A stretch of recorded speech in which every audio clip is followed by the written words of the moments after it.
This is the sponsor paid lunch and learn. And the title is Deconstructing VDI v.1 to make room for VDI v.next. Now this is not going to be like a typical sponsor paid pitch. I'm not going to sit here and put up 50 slides in a PPT deck for you to slog through. In fact, this is the only slide that we'll put up on the screen during this entire presentation. And instead of listening to a sales or marketing person preach about the value of their software, RES software in this case, what I did is I've invited people from the trenches to come here and share with you their experience. And this is the story of a company called Insperity. And Insperity is an HR outsourcing service. Many of us who have worked for small companies use HR outsourcing services. And Insperity is one of them. Insperity is out of Houston, Texas. They have about 2,200 users and 200 IT personnel in supporting roles. They have 40 locations nationwide and have been deploying their current VDI infrastructure for 3 years. And this is the point that I want to emphasize first. They've been deploying VDI for about 3 years. And one of our guests today walked in and inherited this existing VDI infrastructure. And it reminds me of an article that TechTarget published last week. So you inherited somebody else's Citrix farm, now what do? And what's happening here is what's happening with a lot of people, with a lot of companies. As a matter of fact, I talked to a gentleman on the expo floor just this morning who's in the same situation. I deployed VDI several years ago, back when we all fell in love with the ideals of VDI. And we deployed it. And we may not have been deploying it correctly or may not have thought it out entirely or it evolved into something completely different than what we originally conceived. And I like to look at these VDI environments like my first marriage. I went into it expecting one thing, and slowly over time it evolved into something that just wasn't what I expected. That's just a relationship with Macintosh. So there is the younger platform, the newer platform, the leaner VDI that I now want to embrace. And that's what our guests from Insperity are going to talk about, not necessarily the marital analogy. But I want to think of this session, again, not your typical sponsor-paid session. We're going to talk about other technologies as well. But this is kind of like geek speak. Amen? Anybody go to geek speak at Citrix Synergy? Laura Whalen used to run it. So this is like geek speak, but without the alcohol, which is very much not what I want. Also, apparently without the stools. So our guests are sitting in these nice, comfortable chairs. But who we have here, first we have Paul Newton. Paul joined Insperity as a senior systems engineer last fall. He's been in IT for about 20 years, 15 spent in systems management. He's experienced in SCCM, AppSense, Admin Studio, AppV, and Citrix. And he worked in several large and medium-sized enterprises in healthcare, energy, and broadcasting, including being an on-air talent. We also have Brandon Gasque, and he's been in IT for 15 years. He spent the first 11 years on probation. No, that's not right. He spent the first 11 years as the primary Citrix engineer for a major freight forwarder. And since then, he's joined Insperity in 2009, spent the last 4 years focusing more on app packaging, which is what I want to hear about, and deployments via System Center. So gentlemen, I'd like to welcome you both to our Lunch and Learn. Thank you for being here. So the first question I'm going to throw out to these guys, based on what they're looking at, and again, it's the idea of reimagining or reconstructing VDI from what it is today to what it should be ideally. So the first question, Paul, I'm going to direct this to you. Tell our audience a little bit about the today. What is your existing VDI environment? What's it composed of? And basically, what did you inherit when you walked in? Well, can you hear me okay? It's a little soft, it's softer than mine. Well, what we inherited persistent one-to-one VDI based on VMware ESX 5.1. Can you hear me now? Is there a volume to the AV? Anybody? There's no volume on the set. Maybe speak a little louder. Okay. I'll stand up. Hmm?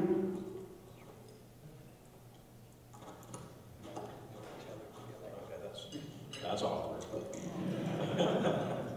Video on YouTube later.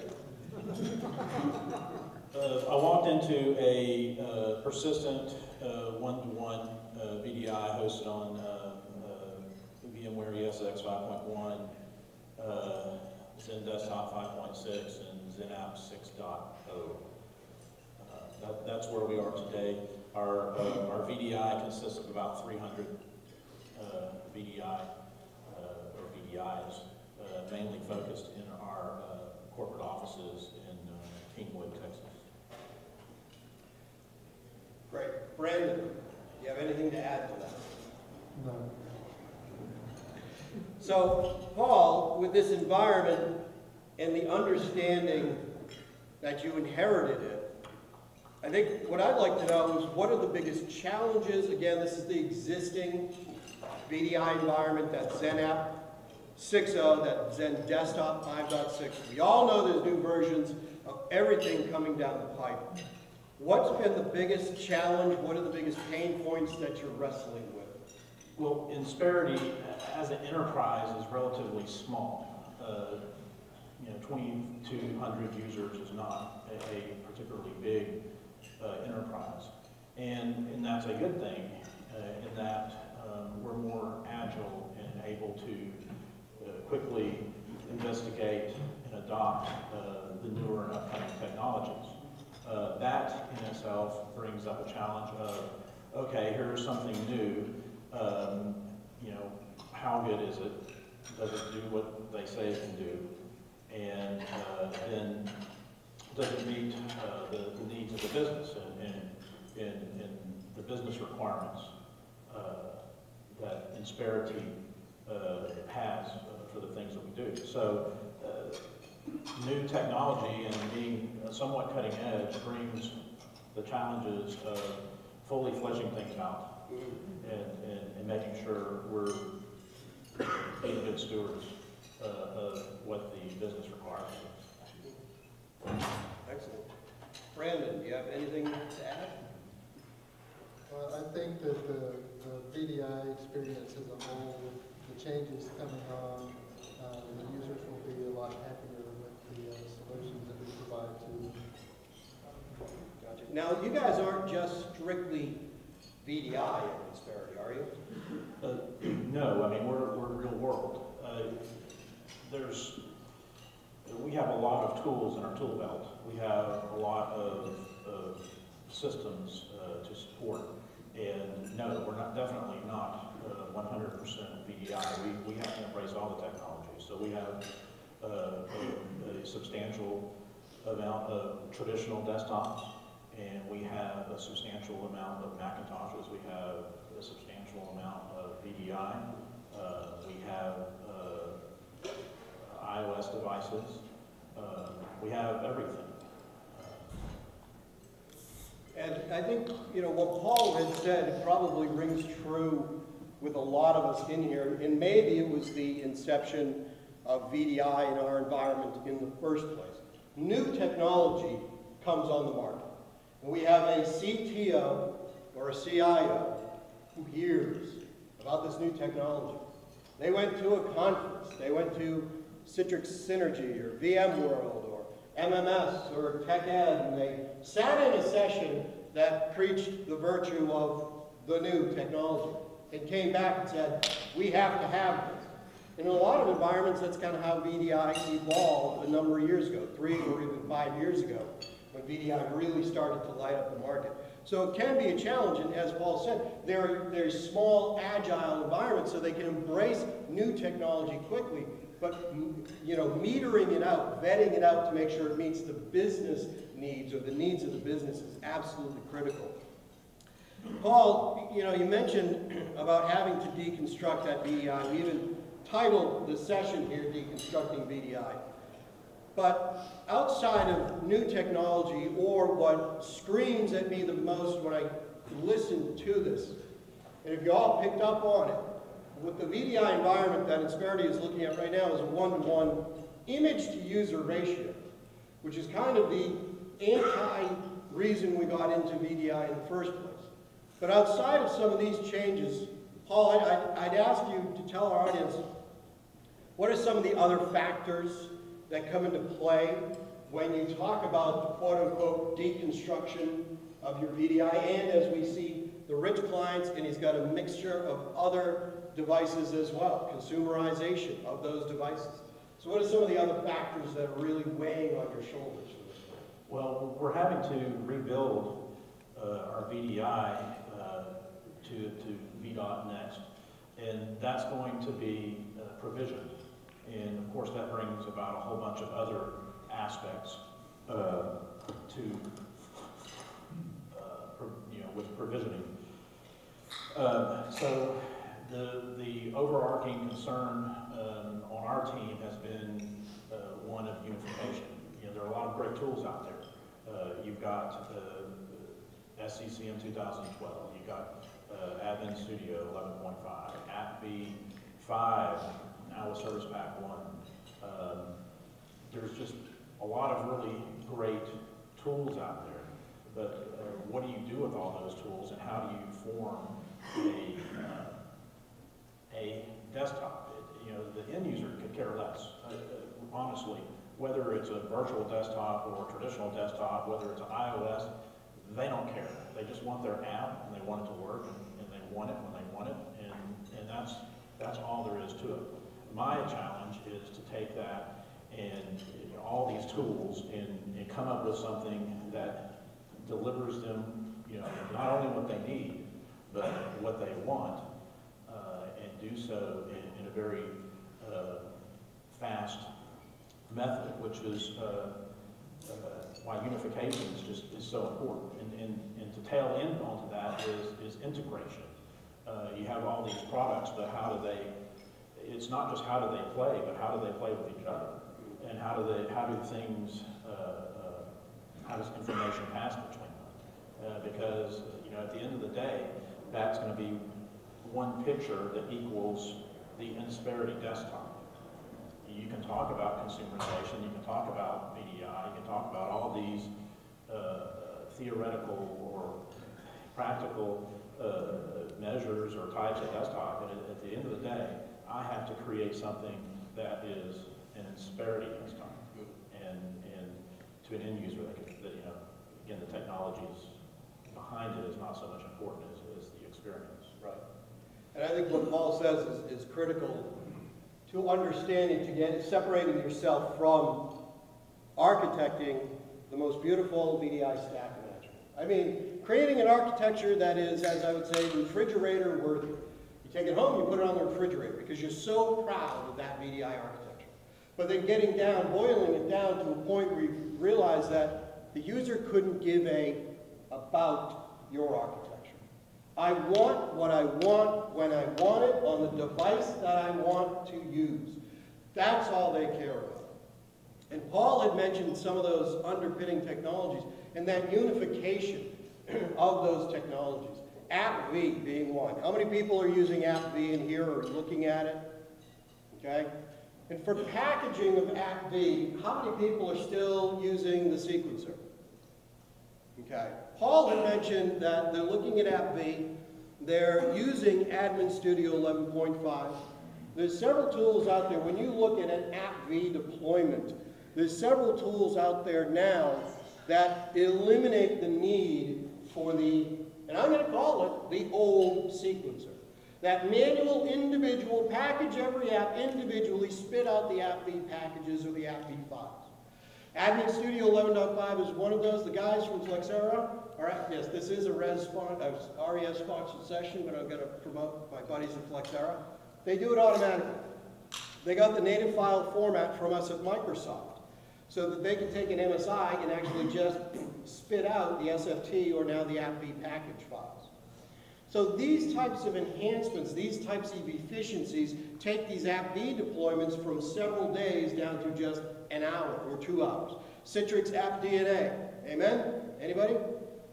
Okay, another tool that does batch conversion in the RAG reporting, now part of Citrix. ChangeBase, now part of Quest, which is now part of Dell. Same idea as well. And there's even a tiny little startup over in the UK called Autonoware. So with tools out there to get you through these deployments even quicker, there's no need to spend the days, the 300 days, to get an App V project out. And then if you virtualize the user workspace on top of that, you eliminate the need to repeatedly resequence the same application over and over again. But as Paul had said, unifying all these technologies to get them into that perfect architecture that meets the needs of your users, which meets the needs of your business, and increases your CSAT, is what we're all, your customer satisfaction, is what we're all chasing after at the end of the day. Brandon, anything to add? No. Brandon's actually the eye candy in the room. We brought him in, and then we realized that this conference is 95% men. So it wasn't the best strategy on our part. All right, so now one thing that I'm curious about here, Paul, at Insperity and Brandon as well, and this is a semi-controversial, if we can be controversial, at one of these lunch and learn forums. What's Insperity's thoughts or plans? You said you Windows 7. What's your thought on Windows, well, Windows 8? Yes.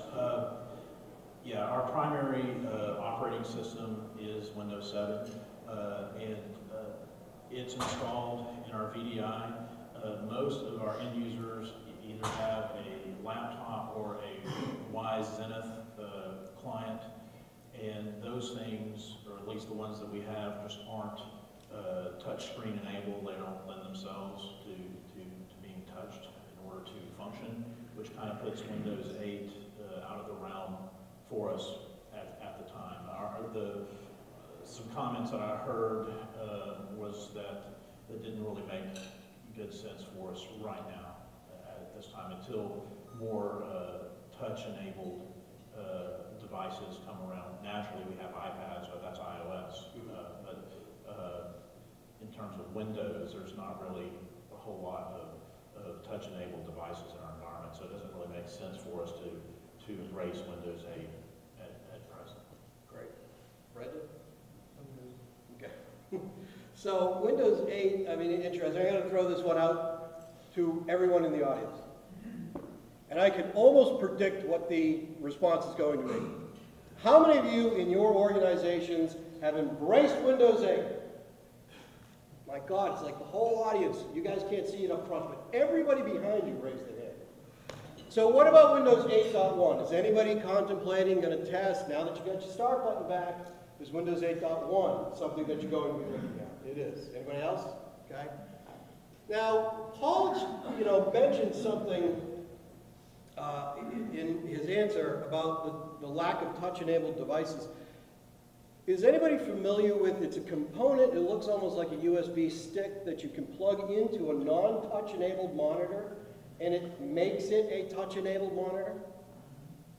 Anybody? All right, well, I can't remember the name of it off the top of my head, but come to the RES booth, and I'll look it up and let you know what it is. But it's a new stick, everybody's on a waiting list to get it, and it turns a non-touch monitor into a touch monitor. It looked pretty interesting, I have to say. So Paul, you've architected this new environment. You're not looking at Windows 8. It just doesn't make sense to the business. You've got a variety of different platform components that you're looking at and technologies that you're going to be implementing from several vendors, RES being one. But everything can't be all, it can't be a field full of roses with unicorn as fertilizer. There have to be things that are keeping you up at night with such a diverse environment. When you were architecting this, what caused you to stay up at night? What gave you heartburn? And what are you going after as the solution? Well, in a word, it was just simplicity. Architecture for architecture's sake, this doesn't really bode too well in our environment. And so, in my experience, it's not really what something can do as much as how it gets it done. It's the how that is the important part.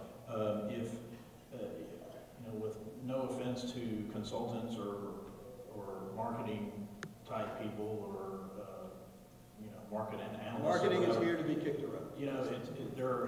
There's what is said in the consultant, what is said and done in the consultant world, and then there's what is done in my world. I got to get it working. You consultants are great and have a wealth of information and experience in a lot of different places, but in my environment with my business requirements and the things that sometimes or quite often it varies. So having something that requires a heavy outlay of infrastructure, an overabundance, or maybe architecture bloat is not attractive. It's not simple.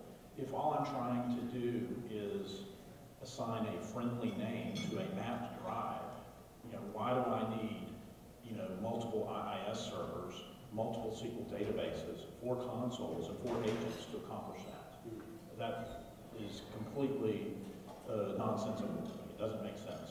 So, and that's one of the beauties of Res Workspace Manager. Why we chose that was the how it goes about doing things, how we can do everything we need to do in one place, and how it integrates. It doesn't interact.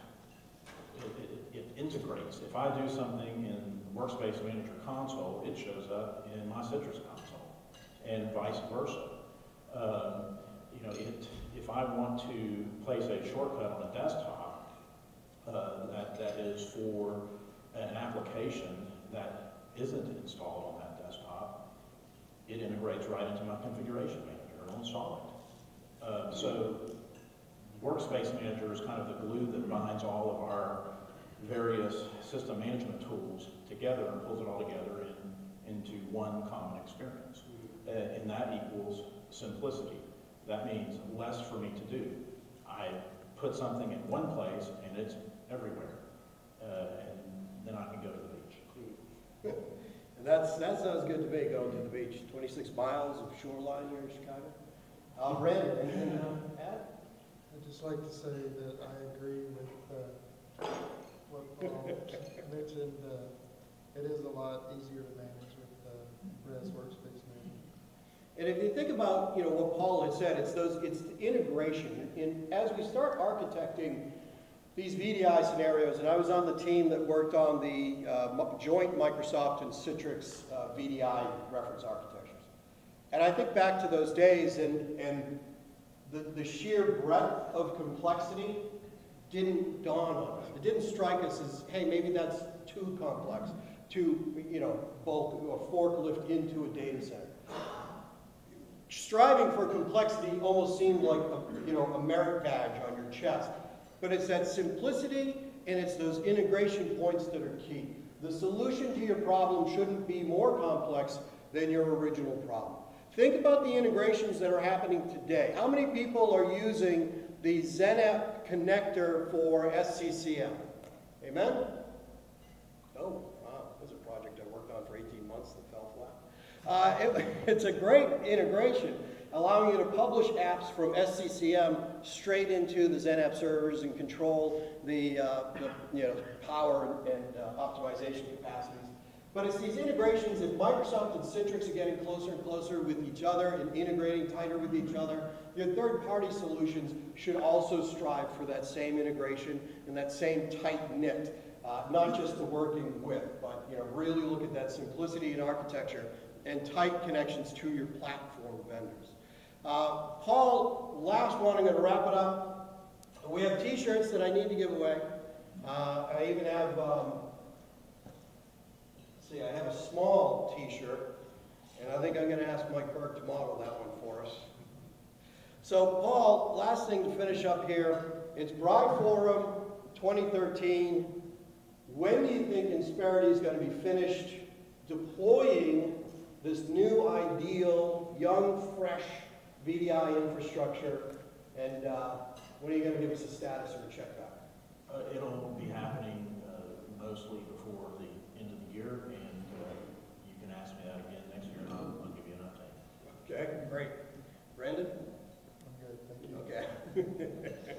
All right, so I think that does it for our time here at this 30-minute lunch and learn. I thank you for your time.